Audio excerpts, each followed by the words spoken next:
Good morning, जय शिवराय मित्रांनो. तर आता होतो मी इंदोरला म्हणजे आपल्या पार्टीच्या एका कोणीतरी रिलेटिव्ह आहे त्यांच्याकडे थांबलो होतो.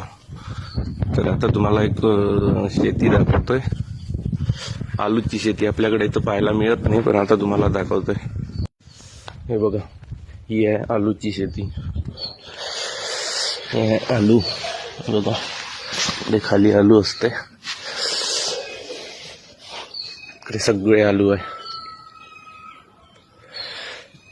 इकडे कांदे लावले यांनी घरीच. हे घर आहे त्यांचं. तिकडे आपली स्वप्नपूर्ती उभी आहे. खूप थंडी आहे इकडे. आणि इकडे त्यांनी कांदे, हे वांगे, सगळे भाजीपाला घरीच लावलेला आहे. आणि हे आलू, आलूचं झाड असं असते. इकडे खाली आलू लागतात. आता यायचे अजून 1-2 महिने लागतात पुरतात ते. तर चला, हेच दाखवायचं होतं तुम्हाला.